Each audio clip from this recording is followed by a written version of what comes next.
Hello student, आज IBPS PO mains का exam over हो चुका है और एग्ज़ाम कैसा हुआ आप सभी मुझे कमेंट करके बता सकते हैं। बाकी एग्ज़ाम में किस किस टॉपिक से कितने क्वेश्चंस पूछे गए हैं, एग्ज़ाम में क्या पैटर्न क्या था पूछने का क्वेश्चंस का, ये सब कुछ हम डिटेल में डिस्कस करेंगे इस वीडियो में।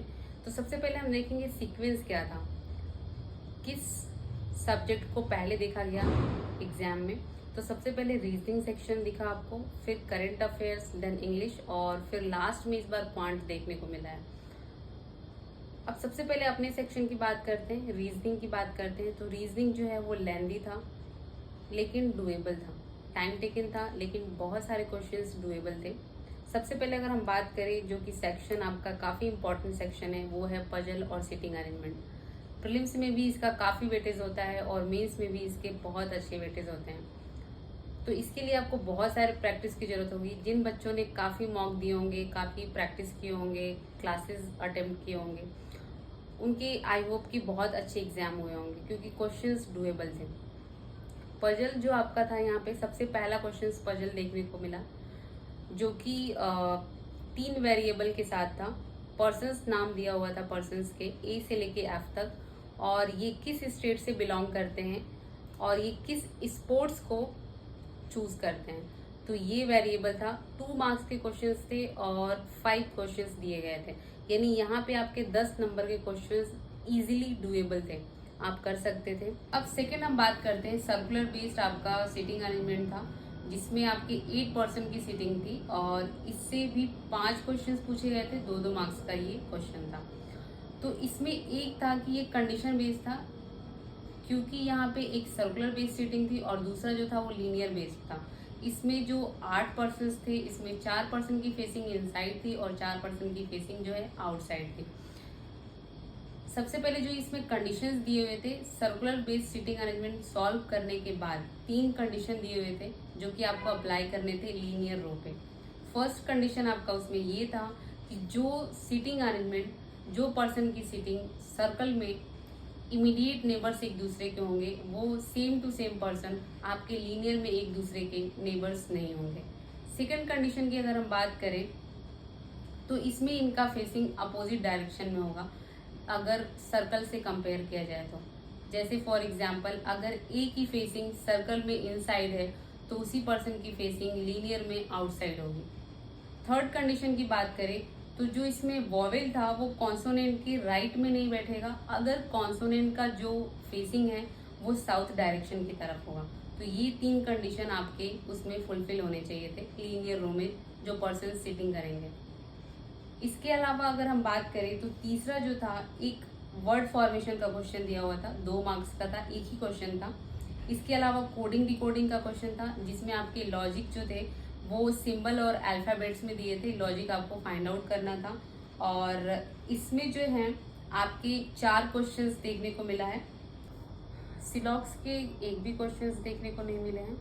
और डायरेक्शन की बात करें तो इसमें 3 क्वेश्चंस पूछे गए हैं और जो कि 3 पर्सन्स इसमें दिया हुआ था और 3 पर्सन्स जो हैं वो उनके डायरेक्शंस अलग अलग थे और बेसिकली एक ट्रायंगल बेस्ड इनका डायरेक्शन क्रिएट हुआ था। इसके अलावा अगर हम बात करें तो एक नंबर पेयर का क्वेश्चन था जो कि 1 मार्क्स था। ब्लड रिलेशन का कोई भी क्वेश्चन देखने को नहीं मिला है। सीरीज के 1 क्वेश्चन थे और स्टेटमेंट और कंक्लूजन जिसमें 4 क्वेश्चन था, इजी था, डुएबल था। अब अगर हम यहाँ पे बात करें कि कितने क्वेश्चंस थे जो आपके इजीली डुएबल थे, आपके अटेम्प्ट कितने हो सकते थे, जो कि एक एवरेज अटेम्प्ट है, तो 20 से 25 क्वेश्चंस ऐसे थे जो कि आप डुएबल कर सकते थे। 20 क्वेश्चन तो इजीली डुएबल थे। 25 क्वेश्चन, अगर 20 से 25 क्वेश्चन आपने अटेम्प्ट किया है, बहुत ही अच्छा आपका अटेम्प्ट है। अब चलते हैं हम सेकंड सेक्शन जो कि क्वांट का सेक्शन था। तो क्वांट के सेक्शन पे अगर हम बात करेंगे तो इसमें ये थोड़ा मॉडरेट था, यानी कि जो क्वेश्चंस देखने को मिला था वो लेंदी था, कैलकुलेटिव था, कुछ क्वेश्चंस थे डुएबल। तो चलिए देखते हैं कि किस किस टॉपिक से कितने क्वेश्चंस पूछे गए थे। फर्स्ट इसमें देखा जाए तो एक जो पजल था वो आपका बार ग्राफ पे था जिसमें 2 कंडीशन दिए हुए थे। अगर हम इसमें बात करें तो 3 शॉप्स था जिसमें एक अल्कोहल और नॉन अल्कोहल बेस्ड आपका था, जिसमें अल्कोहल जो था वो बार ग्राफ के फॉर्म में दिया हुआ था और नॉन अल्कोहल जो दिया था वो आपके लाइन चार्ट में दिया हुआ था। इसके बिहार पे आपके 5 क्वेश्चंस पूछे गए थे, आपको सॉल्व करना था, थोड़ा कैलकुलेटिव था और ये आपके एक एक मार्क्स के क्वेश्चन थे। इसके अलावा अगर हम बात करें तो इसमें जो है 3 कलर बेस्ड तो आपका यहाँ पे एक डीआई थी जिसमें एक्स के फॉर्म में आपकी वैल्यू दी हुई थी। 3 कॉलम था उसमें। थर्ड वाले कॉलम में क्या था कि सेकंड और फर्स्ट कॉलम का डिफरेंस दिया गया था और इसके बिहार पे हर एक वैल्यू में एक्स का वैल्यू फाइंड आउट करना था। इसके बिहार पे आपके 5 क्वेश्चंस पूछे गए थे और एक एक मार्क्स के ये क्वेश्चंस थे। इसके अलावा अगर हम बात करें क्वाड्रेटिक इक्वेशन आया हुआ था जिसमें इस बार जो था वो एक नया पैटर्न देखने को मिला है, मैच दी फॉलोइंग करके, यानी एक्स वाई जेड की वैल्यू फाइंड आउट करना था और फिर उसमें ये बताना था कि इसमें कौन कौन सी वैल्यू इनकी हमने फाइंड आउट किया है और ये मैच द कॉलम के फॉर्म में पूछा गया था जो कि एक एक मार्क्स के क्वेश्चंस थे। इसके अलावा अगर हम बात करें तो नंबर सीरीज का एक क्वेश्चन था। इसमें नंबर सीरीज में जो लॉजिक दिया हुआ था, एक तो फर्स्ट वाले में आपको मिसिंग नंबर बताना था और दूसरे में अगर हम बात करें तो नंबर सिस्टम के फॉर्म में लॉजिक आपको फाइंड आउट करना था। 8 से 10 क्वेश्चंस आपके अरिथमेटिक देखने को मिले थे जिसमें कुछ क्वेश्चंस डुएबल थे और कुछ जो थे वो लेंदी थे। 2 मार्क्स के क्वेश्चंस एक लास्ट में आपको केसलेट डीआई देखने को मिली थी जिसमें ये डीआई डुएबल थी और इसमें आपके 3 क्वेश्चंस पूछे गए थे जिसमें 2, हालांकि बहुत सारे ऐसे स्टूडेंट्स हैं जो मुझे बता रहे हैं जिनसे मेरी बात हुई है, जिसमें 2 क्वेश्चंस का आंसर सी एंड डी था, यानी कांट बी डिटरमाइन था। अगर आपके भी आंसर सेम थे तो आप मुझे कमेंट करके बता सकते हैं। और थर्ड क्वेश्चंस का आंसर एक्स के फॉर्म में था, एडजेक्ट क्या आंसर था आप मुझे कमेंट करके बता सकते हैं। प्रोबेबिलिटी का 2 क्वेश्चंस था जो कि 1 मार्क्स का दिया हुआ था और एक लीनियर क्वेश्चंस, लीनियर लाइन पे कोई क्वेश्चंस दिया हुआ था, कोई पैरामीटर करके था, आप मुझे बता सकते हैं। एक क्वेश्चन था वो इजी था, डुएबल था। तो यहाँ पे अगर देखा जाए तो बच्चों का जो अटेम्प्ट है वो हालांकि 18 से लेके आपके 24 क्वेश्चंस जो हैं आपके अच्छे अटेम्प्ट क्वांट में माने जा रहे हैं। तो अगर आपका इतना अटेम्प्ट है तो आपने बहुत ही अच्छा अटेम्प्ट किया है। अब इसके अलावा अगर हम बात करेंगे करंट अफेयर्स पे तो इस बार जो करंट अफेयर्स देखने को मिला है, बैंकिंग अवेयरनेस से क्वेश्चंस देखने को नहीं मिला है जहां तक मेरे पास बच्चों के जो इंफॉर्मेशन आई हैं। करंट अफेयर्स जून के ज्यादा देखने को मिले हैं क्वेश्चंस और इंटरनेशनल अफेयर्स से कोई भी क्वेश्चंस देखने को नहीं। डिफेंस से एक क्वेश्चंस देखने को मिले हैं और इसके अलावा अवार्ड की बात करें तो अवार्ड से भी क्वेश्चन आया था जिसमें एक क्वेश्चन जो पूछने का उसमें वे था वो कैश प्राइस था और जो ऑप्शंस दिए थे वो आपका स्टेटमेंट बेस्ड था। इसके अलावा जो क्वेश्चंस देखने को मिला है वो आपका कुछ स्कीम से एक क्वेश्चन देखने को मिला है। स्मॉल लोन के बारे में एक क्वेश्चन था और जून के करंट अफेयर्स जैसा कि मैंने आपको बताया इसमें 4 से 5 क्वेश्चंस आपको देखने को मिले हैं। डे से एक क्वेश्चन था और रिपोर्ट से एक क्वेश्चन देखने को मिला है। एक वाइस प्रेसिडेंट पे था क्वेश्चन कोई, आप मुझे कमेंट करके बता सकते हैं और सीपीआई से 2 क्वेश्चंस थे। तो जो करंट अफेयर्स में आपके अटेम्प्ट थे वो आपके 10 से 13 क्वेश्चंस जो थे आपके डुएबल थे जो कि आप कर सकते थे।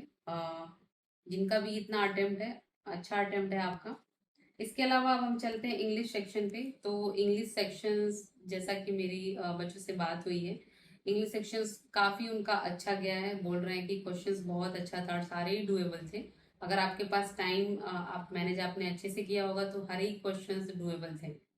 फिर भी इसमें जो अटेम्प्ट थे आपके 25 से 30 क्वेश्चंस ये डुएबल थे easily most of the students के लिए। तो किस किस टॉपिक से क्वेश्चंस कितने पूछे गए थे, सबसे पहले देखेंगे 2 मार्क्स के क्वेश्चंस जो आए थे आपके, जिसमें 5 जो थे वो सेंटेंस मिसमैच के थे।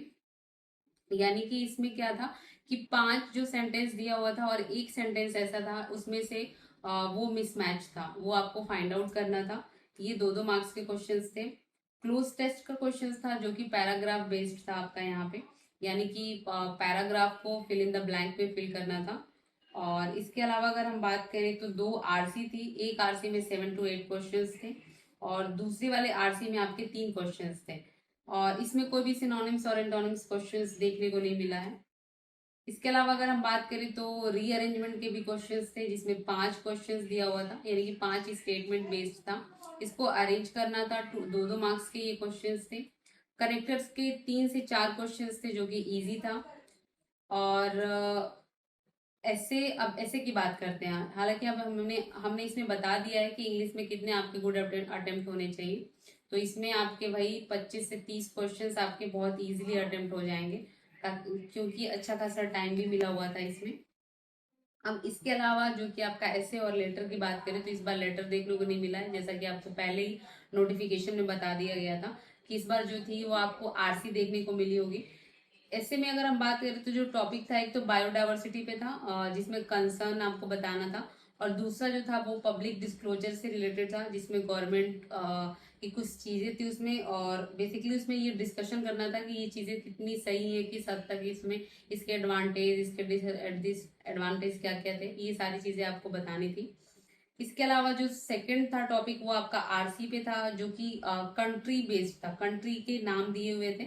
और हालांकि कंपैरिजन किया गया था उनके एयरक्राफ्ट से कि एयरक्राफ्ट्स में क्या क्या कॉस्टिंग, कितनी इनकी डिमेरिट्स है, कितने मेरिट्स हैं, और इनके फेयर, इनके टाइमिंग, हर एक चीज के बारे में, हर एक सारी चीजें उसमें एलिब्रेट करके बताई गई थी। और इसके बिहाफ पे आपसे क्वेश्चंस पूछे गए थे, जिसमें कुछ एआई के भी टर्म्स यूज किए गए थे और इसके बिहाफ पे आपसे क्वेश्चंस पूछे गए थे। तो ये सारी चीजें आपके इन टॉपिक से क्वेश्चंस पूछे गए थे। तो यहाँ पे हमने सारे ही सब्जेक्ट कवर कर लिए हैं, और इंग्लिश में हमने बताया है कि आपको 20 से 25 से 30 क्वेश्चंस जो थे वो डुएबल थे। तो जिनके भी क्वेश्चंस इसमें मैच कर रहे हैं, उनको लग रहा है कि हमने इतने अटेम्प्ट किए हैं, एक्यूरेसी के साथ किए हैं, आप अपनी तैयारी को कंटिन्यू करिए, इंटरव्यू की तैयारी करिए, और आई होप आपका एग्जाम अच्छा हुआ होगा, तो आप डेफिनेटली क्लियर करेंगे। और अगर क्लियर नहीं भी होता है तो ये आपकी तैयारी वेस्ट नहीं होगी, क्योंकि बैक टू बैक आपके बहुत सारे एग्जाम आने वाले हैं। अभी एसबीआई क्लर्क मेंस का एग्जाम होने वाला है। इसके अलावा अगर हम देखेंगे तो अभी आरआरबी के एग्जाम पड़े हुए हैं, तो बहुत सारे एग्जाम हैं, सारे एग्जाम लाइनअप हैं आपके। तो बस अपनी तैयारी कंटिन्यू करिए और आगे के लिए ऑल द बेस्ट।